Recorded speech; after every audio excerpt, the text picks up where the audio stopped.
नमस्कार दोस्तों। पिछली क्लास में हमने संत मीराबाई के विषय में डिटेल से शॉर्ट नोट्स के माध्यम से पढ़ा था। आज हम बात करने वाले हैं दादू पंथ संप्रदाय के विषय में। दादू पंथ संप्रदाय, देखिए दादू पंथ संप्रदाय का सबसे पहला जो क्वेश्चन आता है वो क्वेश्चन है कि इसके संस्थापक कौन थे भाई। इनके संस्थापक कौन थे? तो संस्थापक का नाम याद रख लेना, संत दादू दयाल। वेरी वेरी इंपॉर्टेंट है। संत दादू दयाल ने दादू पंथ संप्रदाय की स्थापना की थी। ये निर्गुण भक्ति से संबंधित है भाई।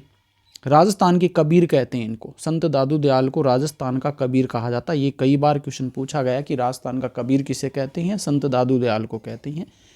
इनका जन्म 1544 ईस्वी में हुआ था। और कहाँ पर हुआ था? अहमदाबाद गुजरात में इनका जन्म हुआ था 1544 ईस्वी में। समकालीन किसके थे भाई? ये अकबर के समकालीन थे। अकबर से मुलाकात कहाँ पर हुई थी? तो फतेहपुर सीकरी के अंदर इनकी अकबर से मुलाकात हुई थी, जो यूपी में पड़ता है। किसके सहयोग से हुई थी? तो ये भी पूछ लिया जाता कई बार। भगवंत दास, जो हमारे आमेर या कह सकते हैं जयपुर, उस समय जयपुर था नहीं तो उस समय आमेर कहते थे, तो वहाँ के जो राजा थे भगवंत दास, उसके सहयोग से फतेहपुर सीकरी में अकबर से मुलाकात हुई थी 1585 ईस्वी में। तो ये महत्वपूर्ण चीज़ें जो आपको ध्यान रखनी है भाई। संत दादू दयाल के द्वारा कुछ महत्वपूर्ण रचनाएं भी रची गई हैं भाई। और रचनाओं में याद रख लेना, एक तो दादू वाणी और एक दादूरा दोहा। वेरी वेरी इंपॉर्टेंट है, दोनों ही कई बार पूछे गए हैं, दादू वाणी और दादूरा दोहा। एक आपसे पूछ लिया जाता सबसे प्रमुख पीठ कौन सी है भाई?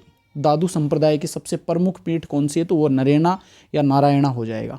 ये अजमेर में पड़ता है भाई, नरेना या नारायणा।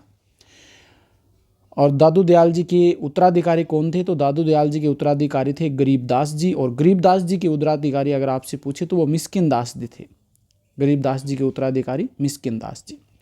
इनके प्रसिद्ध शिष्य कौन कौन से थे? सबसे प्रसिद्ध शिष्य जो था वो था संत रजबदी। वेरी वेरी इंपॉर्टेंट है, इनके बारे में पूछा गया भाई। ये सांगानेर के पठान थे, आजीवन दुल्हे के वेश में रहे थे। इनके लिए कहानी कि ये शादी करने जा रहे थे, तो उस समय इनसे दादू दयाल जी रास्ते में मिल गए और उनने कहा कि ये क्या गजब कर रहे हो तुम। तो उनके विचारों से ये प्रभावित होकर के उन्होंने क्या कर लिया, वो शादी तो की नहीं और फिर आजीवन दुल्हे के भेष में रहने का प्रण ले लिया भाई। और इन्होंने रचनाएं भी रची थी। उन रचनाओं में देखिए रजब वाणी है, एक सर्वांगी है, ये दोनों ही रचना पूछी जाती है भाई। एक तो आपको दादू दयाल जी की रचना याद रख लेना, एक इनकी वेरी वेरी इंपॉर्टेंट है। अब क्वेश्चन ये बनता है भाई, दादू पंथ संप्रदाय के संस्थापक दादू दयाल जी जो अपने उपदेश दिए थे, वो उपदेश किस भाषा में दिए थे? तो ये इंपॉर्टेंट क्वेश्चन है भाई। ये ढूंढाड़ी भाषा में उपदेश दिए थे, ढूंढाड़ी भाषा में। और जिस स्थान पर उपदेश दिए थे उस स्थल को क्या कहते हैं? अलख दरीबा कहा जाता है। Very very important. तो ये संत दादू दयाल जी के बारे में है, जिस निर्गुण भक्ति से संबंधित थे। राजस्थान के कबीर कहते हैं। दादू संप्रदाय की स्थापना की थी इन्होंने।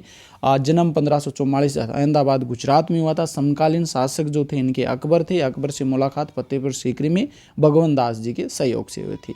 प्रमुख पीठ आपके नरेना या नारायणा हो जाएगा। रचना दादू वाणी और दादूरा दोहा। उत्तराधिकारी गरीबदास जी थे, उनके उत्तराधिकारी मिस्किन दास जी थे।